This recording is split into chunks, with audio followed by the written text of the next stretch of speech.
আসসালামু আলাইকুম technology people, welcome back to our new video.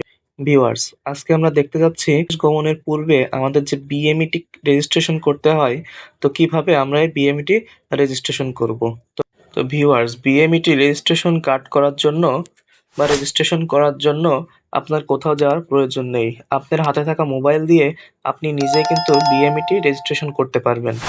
তো বিএমইটি রেজিস্ট্রেশনের জন্য সর্বপ্রথম আমরা প্লে স্টোরে চলে যাই। প্লে স্টোরে সার্চ বারে গিয়ে লিখি আমি প্রবাসী, বাংলায় আমি প্রবাসী লিখে ক্লিক করার পরে দেখতে পাচ্ছি আমি প্রবাসী নামে একটা অ্যাপস কিন্তু আমাদের সামনে চলে আসছে। এর ডান পাশে ইনস্টল বাটন আছে, ইনস্টল বাটনে ক্লিক করে দিবেন। তো প্লে স্টোর থেকে আমি প্রবাসী অ্যাপসটা কিন্তু ডাউনলোড হওয়ার পরে অটোমেটিক্যালি নিজেই ইনস্টল হচ্ছে আমরা দেখতে পাচ্ছি। তো ইনস্টল হওয়ার পরে আমরা ডানে কিন্তু ওপেন নামে একটা অপশন দেখতে পাচ্ছি। তো আমরা ওপেনে ক্লিক করি। ওপেনে ক্লিক করার পরে আমি দেখতে পাচ্ছি যে আমি প্রবাসী অ্যাপসে কিন্তু আমাদের সাইন হচ্ছে। তো এখান থেকে নোটিফিকেশন অল করে দিই। দেওয়ার পরে আমাদের এখানে বেশ কিছু ধাপ কিন্তু অনুসরণ করতে হবে। তো আমি এখান থেকে সবগুলো পরবর্তী দিই এবং প্রথমে আমি যে মোবাইল নাম্বারটা ব্যবহার করব সেই মোবাইল নাম্বারটা দিয়ে দিই।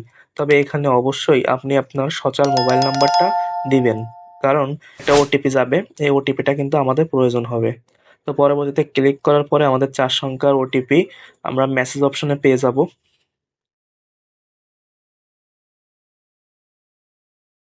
তো আমার মোবাইলে আসা এসএমএস থেকে কিন্তু আমি ওটিপি দিয়ে আবারও পরবর্তীতে ক্লিক করি। এখন আমরা একটা নতুন পাসওয়ার্ড দিব। তো পাসওয়ার্ডটা আমার সাজেস্ট থাকবে অবশ্যই আপনারা প্রথম অক্ষর বড় হাতের দিবেন, তারপরে ইচ্ছামতো লেখা দিয়ে সংখ্যা দিবেন এবং পরে সিম্বল দিবেন। এইভাবে কিন্তু আপনার পাসওয়ার্ডটা স্ট্রং পাসওয়ার্ড হয়। একইভাবে কনফার্ম পাসওয়ার্ড দিয়ে পরবর্তীতে ক্লিক করে দিই। তো পরবর্তীতে ক্লিক করার পরে আমাদের কিন্তু কনফার্ম হয়ে গেছে। এখন এখান থেকে আপনি আপনার যে কান্ট্রিগুলো দিতে চাচ্ছেন সেই কান্ট্রি অবশ্যই সিলেক্ট করবেন। কমপক্ষে ৩টা দেশে আপনি অবশ্যই সিলেক্ট করে দিবেন, দিয়ে পরবর্তীতে ক্লিক করে দিবেন। এখানে চাইলে আপনি বেশিও দিতে পারবেন। এরপরে আপনি যে বিষয়ে দক্ষ আপনি সেই বিষয়টা দিবেন। আপনি চাইলে একাধিক দিতে পারেন। দেওয়ার পরে একইভাবে আবারও পরবর্তীতে ক্লিক করি। এরপরে আপনি পুরুষ নাকি মহিলা, তো আপনি পুরুষ হলে পুরুষ দিবেন, মহিলা হলে মহিলা দিবেন। তার নিচে আছে আপনার বয়স নির্বাচন করুন। তো আপনার বয়সটা আপনি অবশ্যই এজ ক্যালকুলেটরের মাধ্যমে পরীক্ষা করে নেবেন। এরপরে আপনার শিক্ষাগত যোগ্যতা, আপনার লাস্ট যে শিক্ষাগত যোগ্যতা আছে সেটা এসএসসি হতে পারে, ইন্টার হতে পারে কিংবা অনার্স হতে পারে, যে কোনো একটা দিবেন। দেওয়ার পরে আপনি কোনো কিছু করতেছেন কিনা, তো এখানে চাকরি প্রার্থী দিতে পারেন। তার নিচেই সবগুলো না দিয়ে দিবেন। দেওয়ার পরে আবারও পরবর্তীতে ক্লিক করে দিবেন। এখন দেখতে পাচ্ছি আমাদের কাজ কিন্তু অর্ধেক কমপ্লিট। তো এখানে ঠিক আছে বাটনে ক্লিক করে দিই। দেওয়ার পরে আমরা আবার আমি প্রবাসী অ্যাপসে চলে যাই। যাওয়ার পরে দেখতে পাচ্ছি বেশ কিছু ধাপ এখান থেকে শেষ করুন, দিয়ে বামে উপরে বিএমইটি রেজিস্ট্রেশন ক্লিক করুন। এখন আছে যে আপনি কোন দেশে যেতে ইচ্ছুক। আপনি মালয়েশিয়া হলে মালয়েশিয়া দিবেন, আর যদি অন্যান্য দেশে যেতে চান তাহলে আপনি অন্যান্য দেশে সিলেক্ট করে দিবেন। তো সিলেক্ট করে দেওয়ার পরে এখন পরবর্তীতে পেজে দেখতে পাচ্ছি আমাদের পাসপোর্টের একটা স্ক্যান কপি কিন্তু আমাদের এখানে দিতে হবে। তো আপনি চাইলে এখান থেকে পাসপোর্টের ছবি তুলে দিতে পারেন অথবা স্ক্যান কপি ফাইল করে কিন্তু দিতে পারেন। তবে সবচেয়ে ভালো হয় আপনি যদি কম্পিউটারের দোকান থেকে স্ক্যান করে নিয়ে আসেন। এরপরে সাবমিট দেওয়ার পরে আমরা কিন্তু এখানে দেখব যে আমাদের সব ইনফরমেশন ওসিআর হয়ে পূরণ হয়ে যাবে। কিন্তু যদি আমাদের পাসপোর্ট ক্লিয়ার না থাকে সেই ক্ষেত্রে কিন্তু এখানে আমাদের পরিপূর্ণ অবস্থায় থাকবে না। তো যেহেতু আমার পাসপোর্টে একটু সমস্যা ছিল, ক্লিয়ার আসছিল না ছবি, এই কারণে কিন্তু আমাদের আলাদাভাবে বসাতে হচ্ছে। তো এখানে আপনি অবশ্যই পাসপোর্টের স্ক্যান কপিটা ক্লিয়ার করবেন, ক্লিয়ার করে সাবমিট দিবেন, দিয়ে দেখবেন যে অটোমেটিক্যালি আপনার এই ঘরগুলো পূরণ হয়ে গেছে। আর যদি কোনোটা ভুলও আসে সেই ক্ষেত্রে আপনি সঠিক করে দিবেন। তো আমি সবকিছু আমার মতো দিয়ে নিলাম। এরপর পাসপোর্ট প্রদানের তারিখ এবং পাসপোর্টের মেয়াদটা সিলেক্ট করে দেব। নিচে কিন্তু আমাদের জাতীয় পরিচয়পত্র অর্থাৎ এনআইডি নাম্বার আছে। তো এখান থেকে এনআইডি নাম্বারটাও আমি দিয়ে দিই। এরপরে আমাদের ঠিকানা, জন্মস্থান কিন্তু দিয়ে দেবো এবং জন্ম তারিখ দেব। দেওয়ার পরে আপনি কি পুরুষ নাকি মহিলা, পুরুষ হলে অবশ্যই পুরুষ দিবেন, মহিলা হলে মহিলা দিয়ে পরবর্তীতে ক্লিক করে দিবেন। এরপরে ব্যক্তিগত কিছু তথ্য আছে, এখান থেকে আপনি পিতার নাম, মাতার নাম দিয়ে দিবেন। তার নিচে আছে বৈবাহিক অবস্থা। তো বৈবাহিক অবস্থা আপনি যদি অবিবাহিত হন অবিবাহিত দিবেন, আর বিবাহিত হলে আপনার স্ত্রীর নাম কিন্তু অবশ্যই লিখতে হবে। তার নিচে উচ্চতা এবং ওজন দেখতে পাচ্ছি, এইগুলোও সঠিকভাবে দিয়ে আবারও পরবর্তী বাটনে ক্লিক করে দিবেন। কিছুক্ষণ লোড নিয়ে দেখবেন যে আপনার সবকিছু ঠিকানা কিন্তু এখানে দেখতে পাচ্ছেন। তো এখান থেকে আপনি সব পাসপোর্ট নাম্বার, নিজের নাম দেখতে পাবেন এবং নিচেই দেখতে পারবেন ইমেল।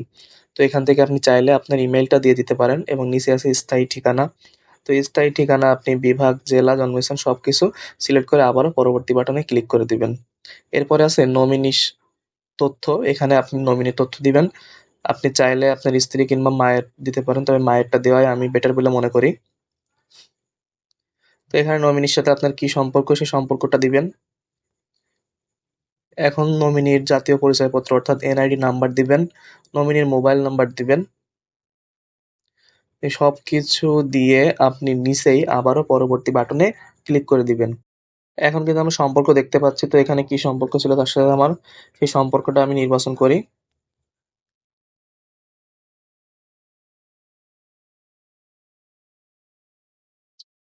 দেওয়ার পরে আমি দেখতে পাচ্ছি মোবাইল নাম্বারটাও অবশ্যই দিবেন। এখন আছে শিক্ষাগত যোগ্যতা, পাশের সাল, প্রতিষ্ঠান। এখানে আপনি লাস্ট যে পরীক্ষা দিচ্ছেন আপনি সেটাই দিয়ে দিবেন, সেটা এসএসসি হতে পারে, এইচএসসি হতে পারে, জেএসসি হতে পারে। তো আমি এখান থেকে শিক্ষাগত যোগ্যতা দিয়ে দিই, পাশের সাল দিয়ে দিই। তারপরে প্রতিষ্ঠান, কোন প্রতিষ্ঠান থেকে আপনি পাশ করছেন সেটাও দিয়ে দিবেন। এরপরে আছে আপনি কোন বোর্ডের আন্ডার দিয়েছেন সেটাও দিয়ে পরবর্তীতে ক্লিক করে দিবেন। আর যদি আপনি এছাড়া আরো যোগ করতে চান তাহলে প্লাস বাটন থেকে আরো যোগ করে ক্লিক করবেন। একইভাবে বাকিগুলো ক্লিক করে পরবর্তীতে ক্লিক করে দিবেন। এখন কিন্তু আমরা আমাদের শিক্ষাগত যোগ্যতার ফর্মটা দেখতে পাচ্ছি। এখন একটু সময় নিয়ে লোড নিবে। এখন দেখতে পাচ্ছি ভাষা, মৌখিক দক্ষতা এবং লিখিত দক্ষতা। তো এখান থেকে ভাষা যোগ্যতা অবশ্যই বাংলা দিবেন, মৌখিক দক্ষতা মাতৃভাষা এবং লিখিত দক্ষতা মাতৃভাষা দিয়ে দিবেন। চাইলে আরো কিছু যোগ করতে পারেন, না হলে আপনি পরবর্তীতে ক্লিক করে দিবেন। পরবর্তী বাটনে ক্লিক করে আমি রিভিউ দেখতে পাচ্ছি, তো রিভিউ দিবেন। যদি আপনি সবকিছু দেখতে চান তাহলে রিভিউ দিবেন, আর যদি না দেখতে চান তাহলে পরবর্তী বাটনে ক্লিক করে দিবেন।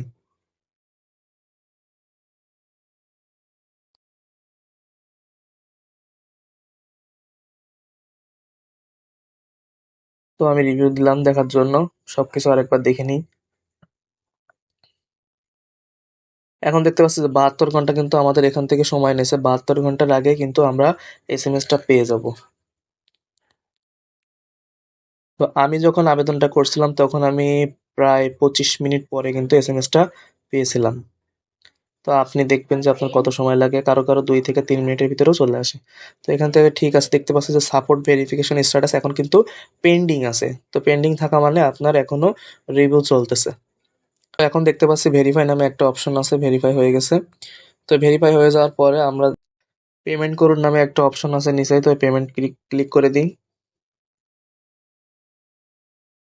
পেমেন্ট করুনে ক্লিক করার পরে দেখতে পাচ্ছি আমাদের একটা ইন্টারফেস আসছে। তো এখান থেকে অবশ্যই আপনার বিকাশ থেকেই পেমেন্ট করতে হবে, 300 টাকা পেমেন্ট করতে হবে এবং চার্জ আছে 6 টাকা। তো এখান থেকে আই হ্যাভ রিড দেওয়ার পরে আমি নিচে দেখতে পাচ্ছি পে 300 আছে, তো এখান থেকে পে 300 দিয়ে দিবেন। 300 ক্লিক করার পরে আমাদের একটা ইন্টারফেস আসছে। তো এই ইন্টারফেসে আমাদের যে বিকাশে আমাদের টাকা আছে সেই বিকাশ নাম্বারটা আমরা এখানে লিখে দিই।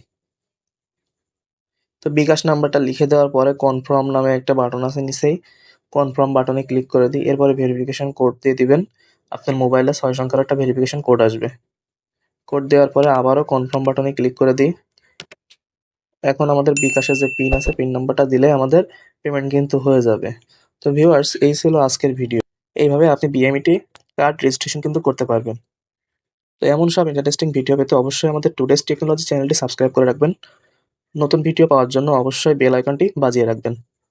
তো নতুন ভিডিও আসা পর্যন্ত সবাই সুস্থ থাকবেন, ভালো থাকবেন, এই আশাবাদ কামনা করে আজকের মতো শেষ করছি। আসসালামু আলাইকুম ওয়া রাহমাতুল্লাহি ওয়া বারাকাতুহু।